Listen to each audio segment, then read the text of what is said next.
each put in a gratitude thing, because we're going to talk a little bit about gratitude and how you can use gratitude in a session to get clients to heal. So there are so many different things, Jennifer. So you don't have to do sessions that are all Q&A, and you don't have to have a dialogue. You can, if you notice that you have a client that is struggling with a certain choice, this would be something that maybe you want to bring in. Go, look, let's do this activity, and you may not have a labyrinth, but you have a finger labyrinth. Let's do this activity, or let's do something on walking, you know, a meditative path, even if it's with the finger, or having them draw a labyrinth, whatever it is, however you're going to use the tool, and all of a sudden, you just gave them a very different perspective on life. When I said, or asked, who prefers this perspective to this, everybody was like, this. That can make a huge impact on a client, knowing that life actually has a rhyme or reason. That life actually has a path, that you can't screw it up, that you can't get lost on it. How freeing is that? Even if you are the second youngest to have a PsyD in the state of Florida, that is okay. You didn't screw anything up. How liberating is that? I mean, I find that to be, that doesn't mean that I believe this all the time and that I'm like, you know, emulating this concept. I'm just saying there's something really liberating and healing about that. And so when you can offer a client a tool, a playful, you know, thing, you can have them color it, you can have them write. One of the activities we did in training was when we had to write a poem throughout the entire labyrinth. Today we're going to do a gratitude exercise. So when you teach clients that there are other ways to think about life or to think about a problem, are you or not doing your job? Have you not erected their box? That's our job. I think that sometimes as therapists we think that we're going to be doing these monumental changes in people's lives, especially us narcissists, that is everyone in this room, because, just for the new girls, what happens is when you're born, actually pre-birth, when you're conceived, your parents want you to meet their needs. They don't meet your needs. You meet their needs. So there does something to a child when they're making mommy happy because they brought straight A's, or the other day, I was with someone who had 3 kids, a client of mine, and I said to her, your oldest daughter behaves supremely well because she wants to make you happy. And she goes, yes, she's like a saint. Well, that girl ain't no saint. She's 7 years old. She wants to get dirty and play. But because she wants to make her mom happy, and her mom has these 2 younger kids, the girl has took it on herself and said, oh, I'm going to make my mom happy by being calm and quiet. My daughter, I had twin boys that never slept. My daughter slept the night she was born. Unheard of. Unheard of. So something I was already sending out in the hospital saying, please sleep, girl, because I haven't slept in a year and a half or 2. Please. And she slept the night. So what happens to the brain of a child when they are, you okay? Yes. Don't die on me. I don't have a psych theory for that. What happens to the brain of a child when the child is like, oh wow, I can make my mom and dad happy. I have the key to their happiness. Big head. I am God. I call that my Jafar. I have the answers to make my mom and dad happy, or whomever. I'm the shit. Narcissism. I'm not talking about narcissistic personality disorder. I'm being playful. Although I wouldn't doubt that there are many therapists that have it. But we think that we have the answers to everything. So we get into fields like this because we're gonna solve the client's problems. Wrong! You are not here to solve the client's problems. You are here to facilitate the client figuring out their own problem. That's why we ask questions. If you ask the right question, it will elicit in a client an answer. And go, oh, I hadn't thought of it that way. And they come up with their own answers. But Jen is terrified, although the other day you said you had a client. Some of us are terrified of doing this talk therapy or dialogue, but we have a gazillion techniques. There are so many things that we can do with clients, and what's nice is that we can do things in groups that we have nothing to do with, but putting out a labyrinth or giving out a handout, and we can help people have a new perspective that this doesn't have to be their life, but this could be their life. And we haven't said a word. So my goal is to keep giving you guys different things so that you can see that there's so many ways for you to change your own life, but for your clients to change theirs. And the labyrinth I have found is one of the most miraculous things. So years ago, I lived in this huge house. The patio, the outdoor was huge. So my ex-husband and I built our own labyrinth. You could spray paint on the asphalt. You could take a ribbon and make it.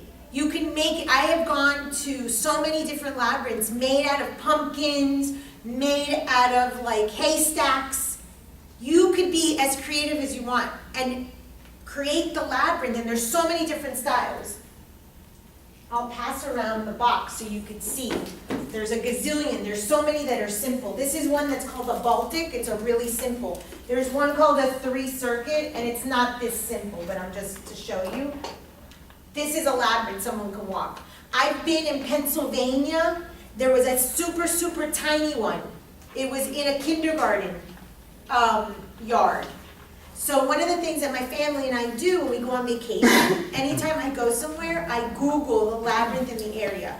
There's a website that's called labyrinthlocator.com, and you put in your zip code, or you put in the city or the state or the country, and you can find all the labyrinths in the area.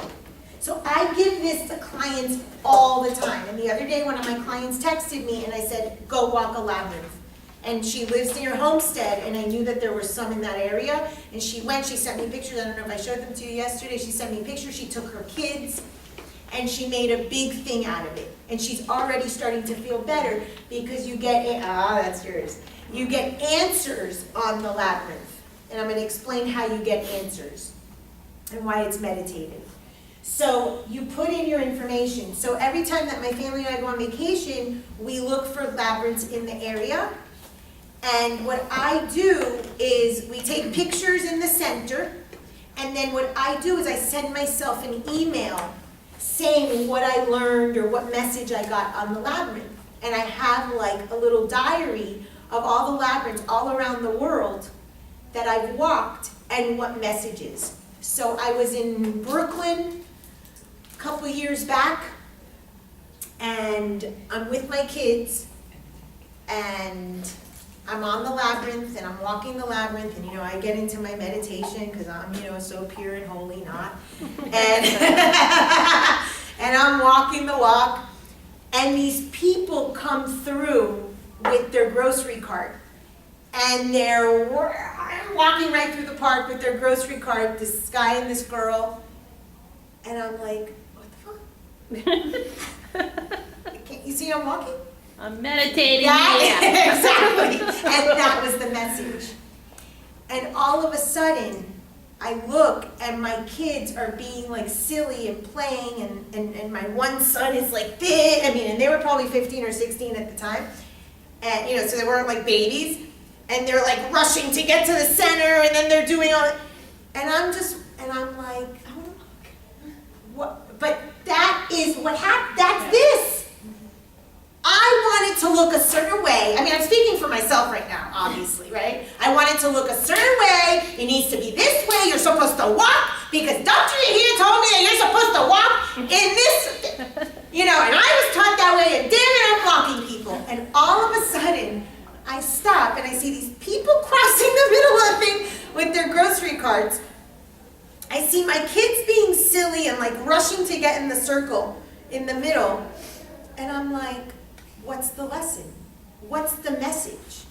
The message is that day in and day out, the life of grocery shopping and kids being kids and just being silly and hearing a siren pass by, because I'm in New York and there was some ambulance. That's life. That is life. It's not clean. It's not neat. It's not orderly. It's not perfect. And back then, I'm ashamed. Ashamed. I record my sessions with my clients. And I have like archives of these recordings. And I know that there were time after time that I would tell my clients, oh my God, my life is like practically perfect.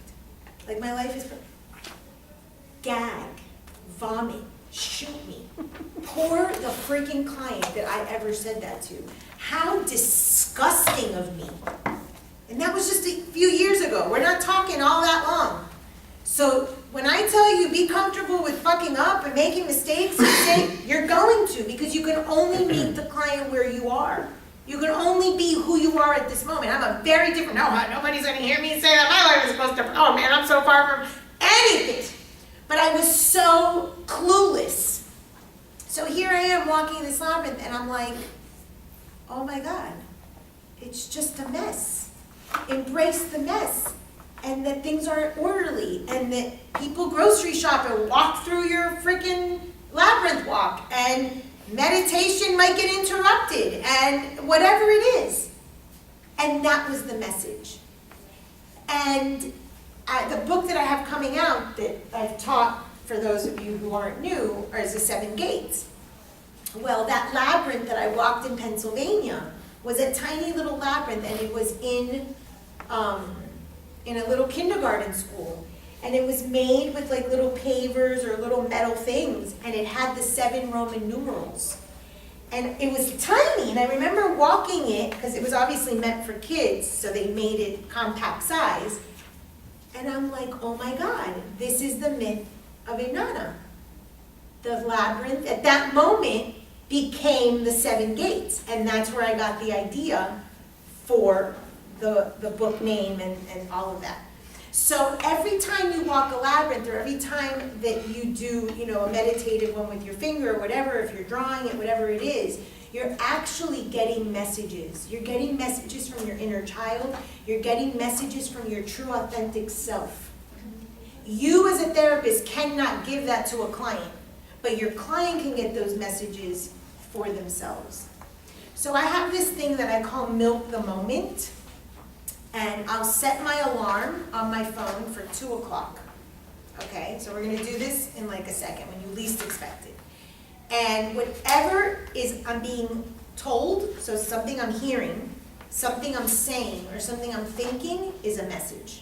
Okay, so in a second later on, I'm gonna just go milk the moment, and whatever comes to mind, or if someone is saying something at that moment, that's your message. Okay, it's similar to the labyrinth, so we'll do that when you least expect it. So that's one of the big things about the labyrinth. There's always a message. If you pick up something from the floor, today when I was putting it, what did I see? The little raccoon feet. I was setting it up and I see little raccoon feet because I had done the last one outside in my yard and there was like leaves and dirt on it. And a raccoon, I must have left it in the middle of the night because I would do these events very late at night, in the dark with fire and things like that. A raccoon must have walked and dirtied it. And I was like, oh my God, look how cute. So in my line of work or my belief system, I would go and find out the significance of a raccoon.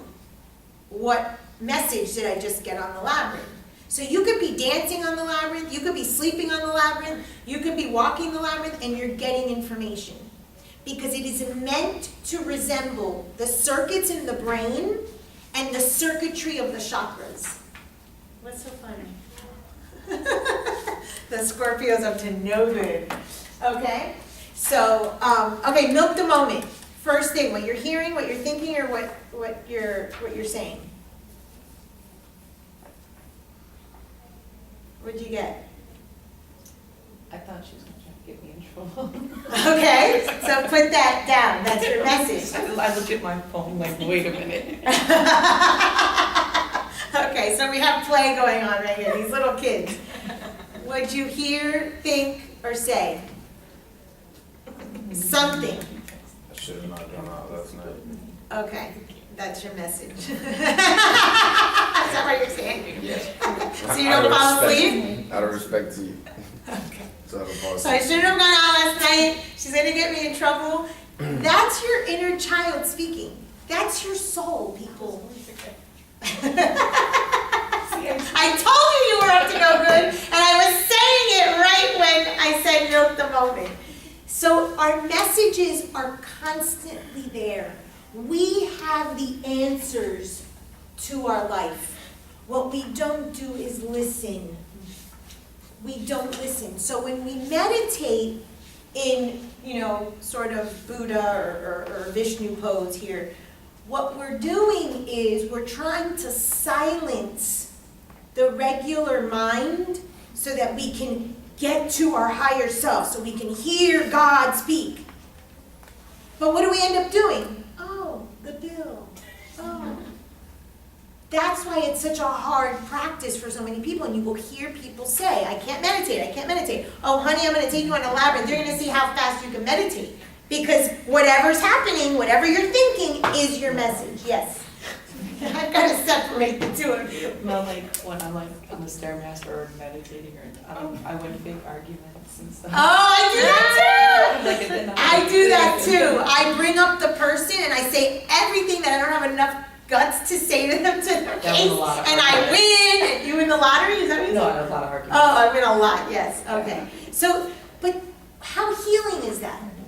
You don't think that does something to the brain? When you are speaking up, perhaps saying what you need to say, where you wouldn't say it in a normal setting, that's healing. Remember, this is the circuitry of the brain. So we're going to do a little bit on gratitude before we walk over to the labyrinth in a minute. Does it count to yell at the TV? Because I do a lot of that, especially lately. Politics? Yeah, I do a lot of You're yelling yelling at Trump at by any the chance? TV. These two. Yeah. I don't know anyone who Oh, dislikes Trump more than her. The two of you are like right there. Oh, yeah. I don't know if yelling at the TV constitutes, but maybe if you're walking the labyrinth while doing it, maybe. Okay, I'll have to try that. So it's nice to know we have these different tools. So what's the different, and I'll pass around this little book. This is a great little book. I first want to tell you a myth, because I love myths. Okay. So the most famous myth around the labyrinth is the myth of Theseus and Ariadne. It's a Greek myth. And there was a labyrinth in the middle of the city because I want to say it's obvious, but I'm sure I'm massacring the name. He was a jerk, as many kings were back in the day. And he said that anybody who tried to take over, or anyone who wanted to invade the area would get eaten by the Minotaur, okay? So there was this big labyrinth in the middle of the city, and there was this mean Minotaur that would eat the people, okay? That's their knife, but he would eat them. He had big teeth. And so you would walk into the labyrinth. I was like, why even bring up the knife? What's the purpose of the knife? I'm just saying, what's the purpose of the knife? You think I have really big teeth? I was just trying. Hey, you know what? Ain't got no chance. Creative. Because we're in child mode today. You got a knife. I'm a minotaur. That doesn't make no sense. I know, it looks like a rabbit. Half man, half No, horse. that's the Minotaur. Half man, half horse. What's this knife gonna do? Okay. Like, seriously. Get outta The here. people would walk in and the Minotaur would be there and eat them. And man after man, person after person was going into that labyrinth getting eaten by the Minotaur. Someone had to stop the Minotaur. So in walks Theseus. Theseus says, I'm gonna beat that bitch. But the king had a daughter named Ariadne. And Ariadne knew that Theseus was gonna be eaten alive. Knife, sword, didn't matter. That Minotaur was gonna swallow him.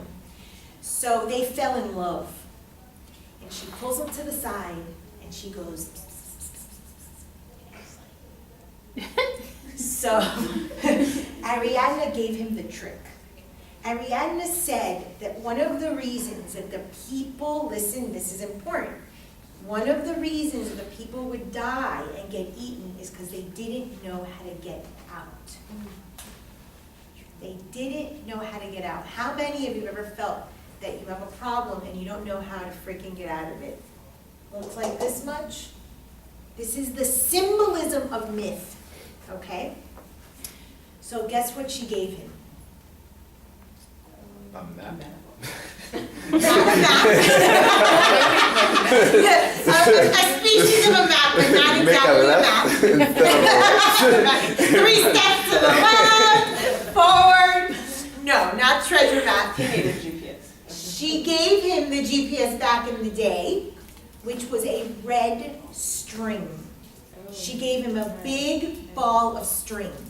And she said to him, I'm gonna hold the string over here, and when you walk in, you're gonna hold it so that, like Hansel and Gretel, it's gonna make the labyrinth loop, and you're gonna know exactly how to get out because you're going to follow it out. And she held it for him. What symbolism does that have, that she held the string for him? It's a ride or die. Holding. Okay, it's a ride or die. What was that? Okay, holding his hand, but think more symbolic. What was that? Guidance. We need guidance. Maybe we need community and we need others to assist. How many of you, me, how many of you, when you're in your deepest, darkest Minotaur moments, isolate yourself from people and say, I'm such a loser, I'm so ashamed, let me go over here and hide? Me! It's like, click, phone ringing, I don't want to talk to anyone, people say, call me, I don't pick up the phone, I don't call. We become in our crab shell. And usually it has to do with guilt and being shame for what we're going through.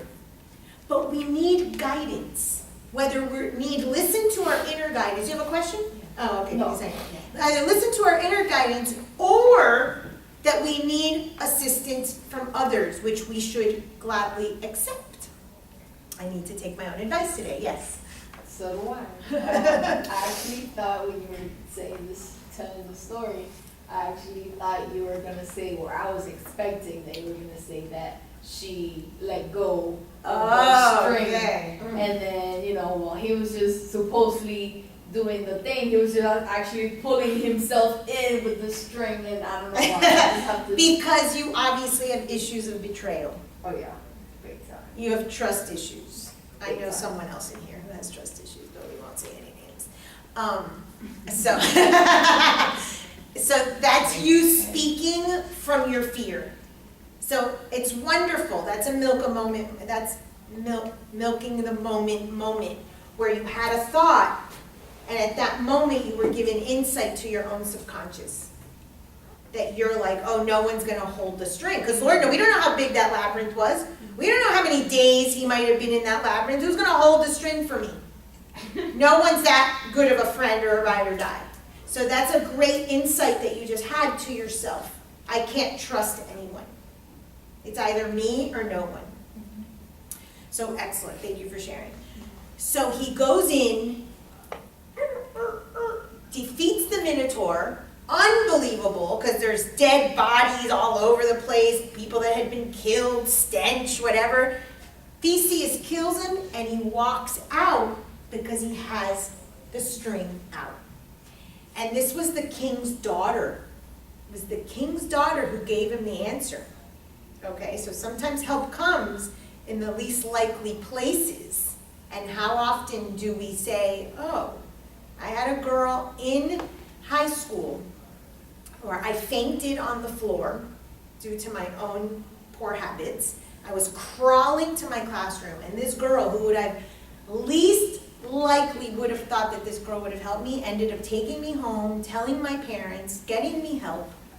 And at that moment I learned help comes in places where you least expect it. So it was the king's daughter who's in a way betraying her dad, but she's sick of having everybody, no one at the kingdom and everybody getting killed by the Minotaur. So they run off together, Theseus and Ariadne, and they go live happily ever after. Not really, because myths don't end that way, but that's how we'll end it today. So the string represents the one way in to defeat your demons and the one way out. Again, you can't mess up. There's one way in and one way out. Now I'm passing around the meditative mazes and labyrinths. What is the difference between a maze and a labyrinth? Anyone see The Shining? You never saw The Shining? Yes. Well, Way no, out, right? well, like you said earlier, the labyrinth Was is that the one one? way in, one way out, where Yeah. the maze, there's dead ends. Yeah. Exactly. Mazes are tricks. Mazes trick you. You don't know, how do I get in, how do I get out? I might have to backtrack. It is believed, for people who study the labyrinth, for all of these traditions and spiritual philosophies that have a different version of a labyrinth in each one of their religions and traditions, that they don't necessarily have any tricks, that life doesn't have tricks, that you cannot get lost on your path, and that no matter where you are along the way, you are on your way to your core self, to your authentic self, to guidance. It is the belief of this particular thing.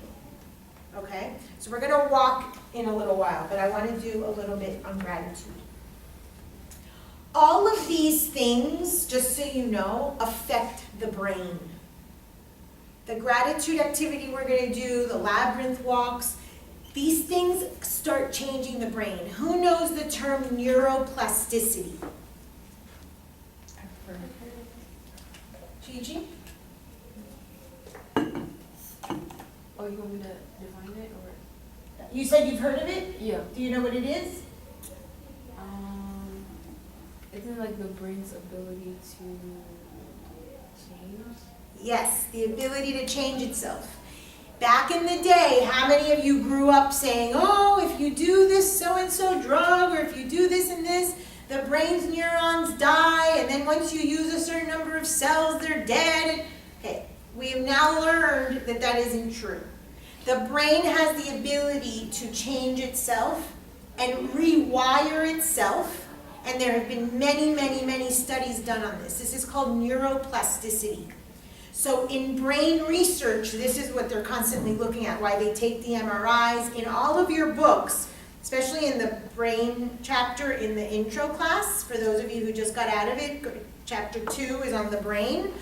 You see a lot of pictures of MRIs, and they show you like lit up blue places and showing different,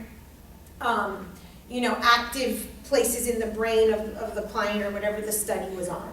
So one of the nice things about this activity with gratitude that we're going to do, we're going to talk a little bit about gratitude, and doing the labyrinth, is that these things change the brain.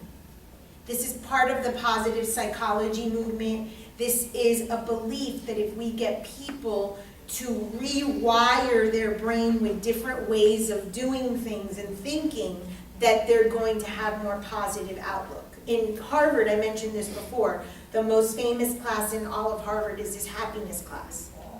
And they talk about not only how the brain can be rewired, the neuroplasticity and all of that, but the biology of belief. Did I have told you guys about that, Bruce Lipton? Mm-hmm. Bruce Lipton is a great book, Jen. Biology of Belief. He has a gazillion books, I think, but this is, I think, the one that made him most like famous.